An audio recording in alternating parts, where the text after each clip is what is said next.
Hi, this is Phil Newman from Longevity.Technology, and I'm very pleased to say we got him. Yes, we did. We've got entrepreneur and longevity's open experiment, Bryan Johnson. Hey, Bryan. Hi, thanks for having me.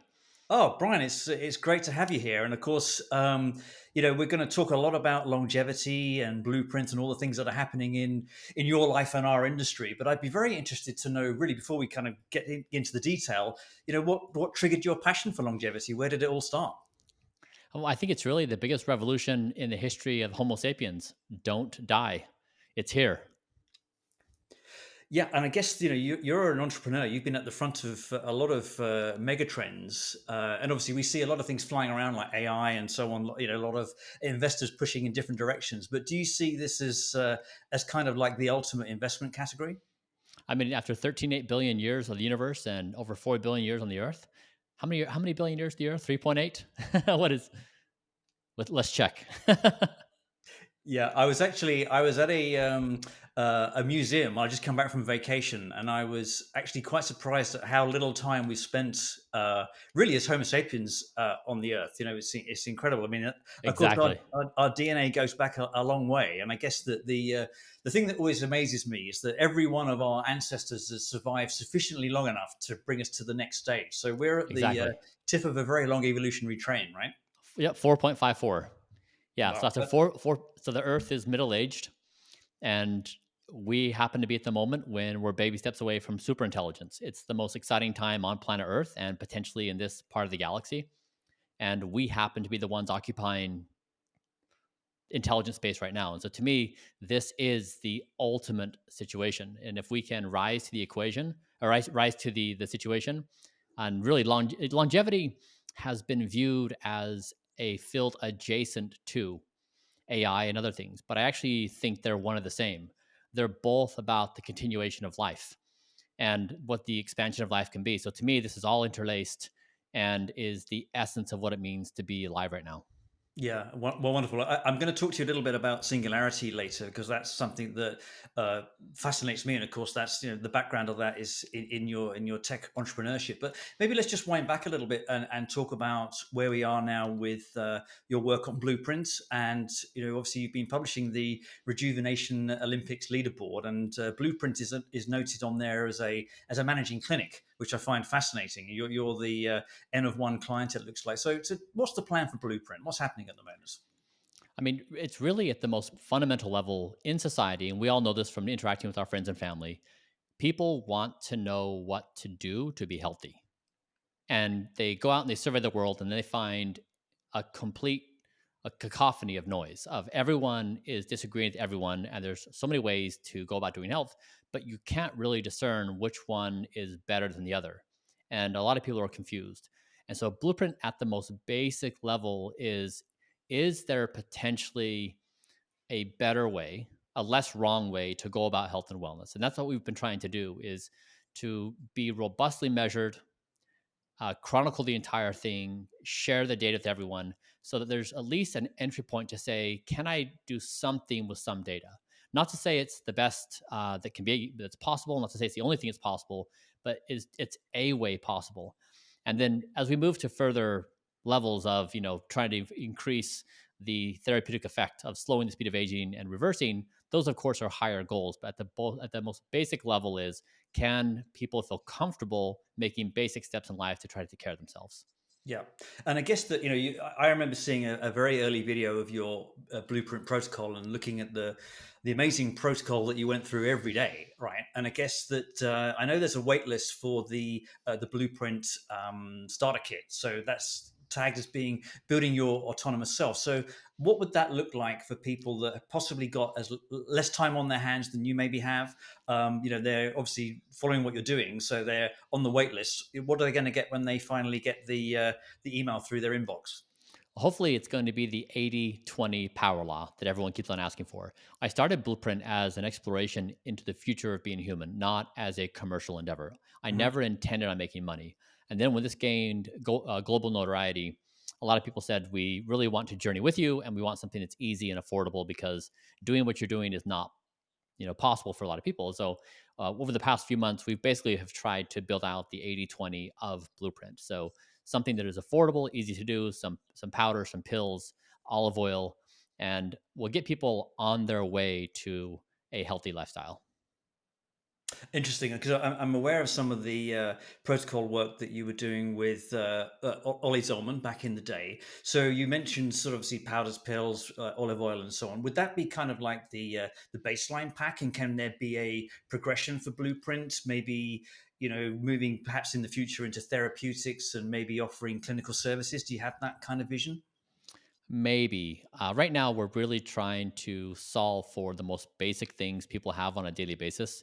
The more advanced things like tracking biomarkers and doing an EHS and EHR and others, I don't know, TBD or even therapeutic endeavors. We are talking to a lot of people about various therapeutics, so we're pursuing that actively for ourselves and for other opportunities. But yeah, we just kind of are looking at everything right now. Yeah, and of course, there's a lot to look at, and there's a lot of expectation based around some of the things that you've been demonstrating. So, I mean, does your journey, being in this goldfish bowl as you are, does that kind of help keep you on track, just to kind of be really pushing the envelope, and really, obviously, from social media perspective, that's very interesting, but also from the state of the science that you're pursuing.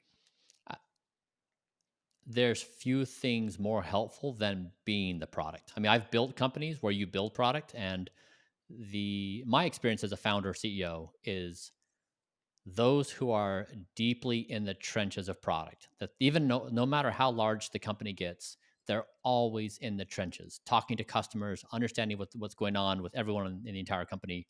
That's how I built my previous companies, and to be the actual product is next level. And so certainly going through Blueprint has given me a level of understanding and empathy for other people that I just couldn't achieve if I'm at arm's length or in the bleachers trying to talk about this stuff. Mhm.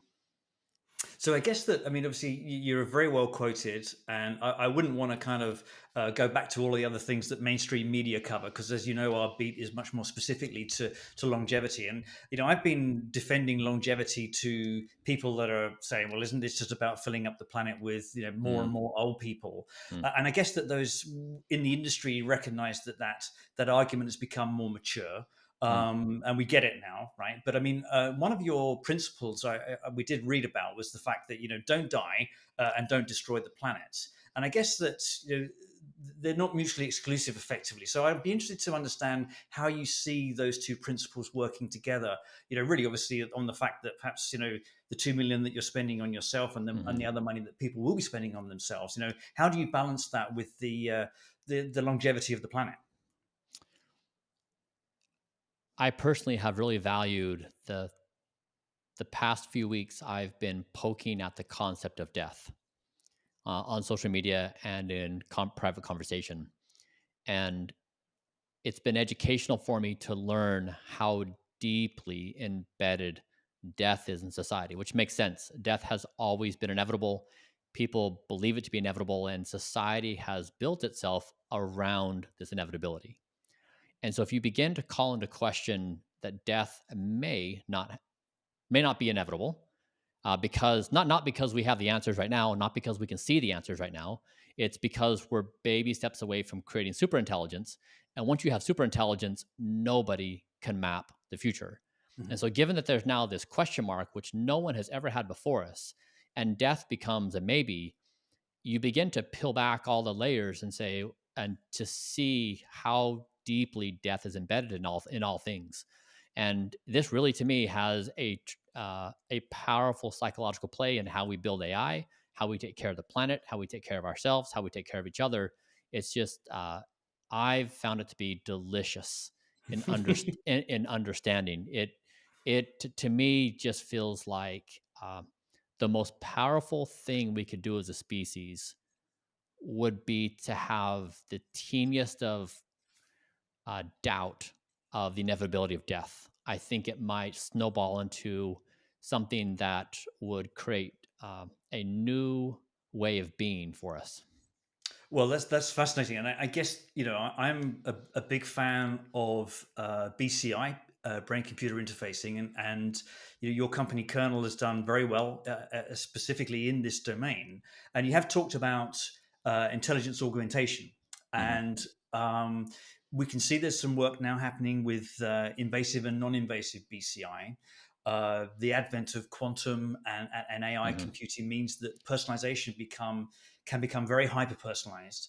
Do you see that in the future that there will be an extension of us in terms of the singularity, and maybe people taking choices not to worry about all of that kind of exercise and bone density that you worry about, and perhaps Yeah. retiring to the cloud?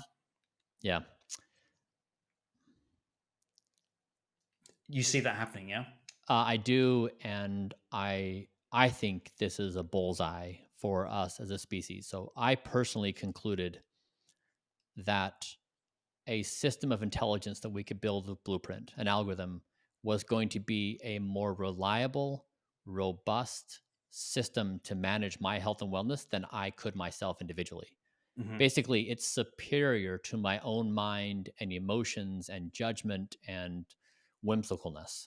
And I would rather have an algorithm take care of me. And I think that's going to be true for all of society, that these computational systems of intelligence that we build for everything, from flying airplanes to taking care of our health and wellness to managing our climate, will do a better job than us individually, than us collectively. And I think that to me is what gives me the most confidence that we have a legitimate shot at building a remarkable future, Mm. because the new systems of intelligence coming on, I believe we can construct, like there is an opportunity to construct them in ways where we thrive, whereas right now we struggle in fundamental ways we just can't overcome. And do you think, Brian, we could upload consciousness? With your experience, can you see that being something that we can ultimately bridge at some point? In my conversations on this topic, I've not gotten past the number 1% complete in how much we know about doing that. I Right. mean, I think it's so far fetched, and it's currently I don't see any practical path to doing it. Maybe it's somewhere in some secret lab, and people have these theories, but right now, it's a dream. It's in sci-fi. I don't see it practically being a feasible target Right. in our with our current knowledge. Not to say that's going to change with superintelligence, but right now, I think it's appropriate to label it as something of sci-fi. Yeah, but I guess that you referring to earlier, there's of course the ability to use all of that amazing computing power and intelligence that we've got now just to manage our own lives and our own personalization of our health. And I guess that we've got Radfest is coming up, and you're going to be speaking at Radfest, and you're going to be talking about humanity and Earth scale cooperation. I wonder if you could maybe expand that, because it sounds like starting with the self is something that you've talked about, and that Mhm. sounds quite Buddhist, really, to me. So I'm interested to know what the angle is going to be at the Radfest presentation. Mhm. It's the idea that the only thing on our to-do list as a species is don't die. We've built all the technology we need. We're overflowing in abundance of technological thriving, Hmm. and AI is on its way, and it's not going to be stopped by anyone or anything. And therefore, it's don't die individually, don't destroy our biosphere, don't kill each other, and don't underestimate the need to align with AI. And if you would try to identify the sources of don't die, what are the things that could kill us? Like one, we kill ourselves through our own behaviors. We kill each other through form acts of violence and nation state, war on war, and other things. We have our biosphere is in question in terms of whether it can sustain us and what's really going to happen to it. And so we just don't have a unifying objective of don't die. Now, when we talk about AI alignment and we talk about how it potentially misaligns with us through expected and unexpected ways, when I look at that list of things why that's a difficult problem, I basically see a mirror of myself. I see the problems as identical. If we're talking about AI alignment, I'm talking about alignment within Bryan Johnson. And that's what I've been trying to do with Blueprint is, can I take the alignment problem and apply it to myself? Now I realize that clearly has limitations. AI alignment is a different problem. Technically, it's a different domain, but there are some principles that are interesting. And so I really wanted to take action in the ways I could. Me as a 35 trillion cell plus individual, can I align my 35 trillion cells for one objective outcome? In this case, slowing my speed of aging. So Mhm. really, it's about societal scale cooperation on the singular principle of don't die. Yes, I mean it's kind of fascinating and utopian, I guess, in many respects. And a lot of what you're saying resonates with myself. I love what we're doing, but I come up against a lot of skepticism, and I know a lot of investors are moving towards longevity as a investment category. Um, you're an experienced entrepreneur. You've pitched businesses. I'm sure you've invested in businesses. Why would you say that longevity is a good investment category for some of that capital that's out there that's not being deployed properly at the moment? Investment in personal longevity may produce the highest return of any investment anyone could ever make. If you extend your lifespan right now long enough to step into this escape velocity, you may make 10, 100, 1,000, 10,000, a million times your own investment on lifespan. So there's no better place to invest your own money than your own life, especially if you can make it to this next bridge of longevity. And then number two is yes, once I believe there's going to be a zeitgeist shift, and I think it's going to be swift. I think it will appear as if nothing's happening, and then I think it will all of a sudden just be here, and there will be this realization that death is maybe, and we can meaningfully do something to slow our speed of aging and potentially reverse it with various therapeutics. And when that happens, we know how the market responds to that kind of thing. And if you're an investor and you've properly identified the companies that are going to build up this new ecosystem, right? We know there's a few big winners in every new shift. And that's what's happening now is you want to find the big companies that are right there at the building the foundation building blocks that will lift all boats when the zeitgeist shifts. Hmm. And Brian, are there any particular standout areas in the field of longevity that excite you at the moment? I mean, obviously we've got therapeutics, cellular reprogramming, mitochondrial dysfunction. Any of Yeah. those float your boat? It's hard at this stage to see the system player. For example, I did this when I sold Braintree Venmo. I went and invested in deep tech, and I invested in a few areas, synthetic biology being one.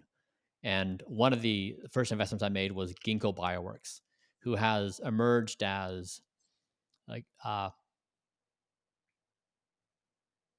think in time they will become the Microsoft or Google of that entire domain.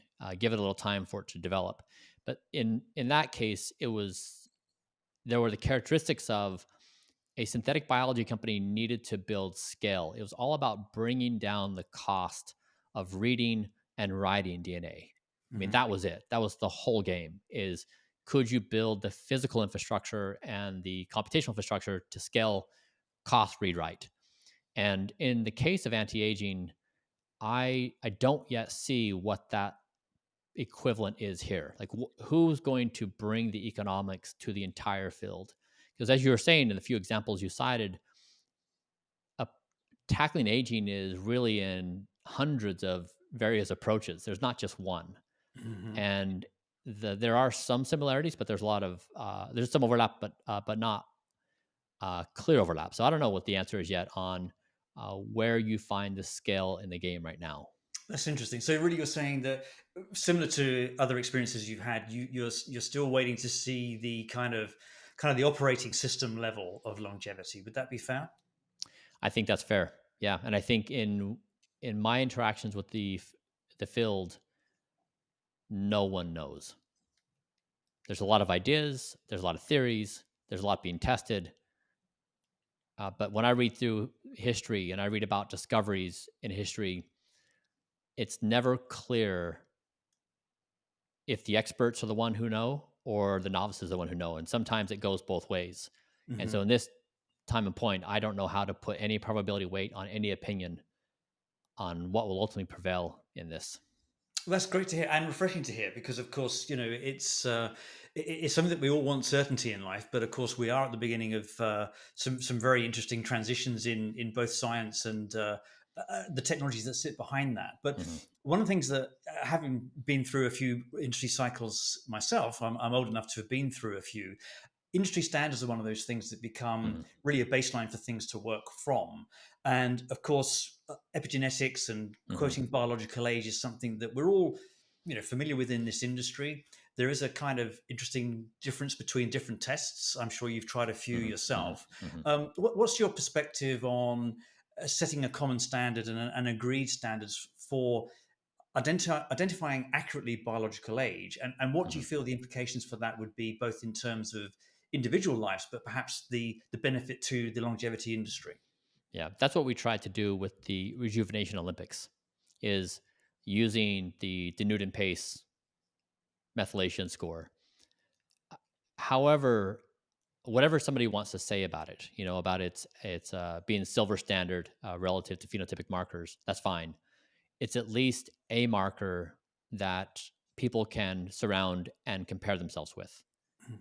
And I think that's useful. And if we want to take it with a grain of salt, that's fine. But at least as a community, we're coalescing around some kind of standards of measurement, which I think is just a generally a good idea because, again, from the layperson's perspective, they're just trying to make sense of what is even going on. And but once you jump to the far end of the field, the experts, you know, their opinions, of course, like everyone's got a valid opinion of like why this thing is uh, legitimate or why it's not, and the difficulties of each one. Uh, that's of course wonderful for scientific debate, but it leaves everyone else in disarray on what to do right now to take care of their health and wellness. And so, in terms of just a standardization of getting individuals on board, that's a different approach than trying to get bioaging with scientists, which you're probably never going to have consensus.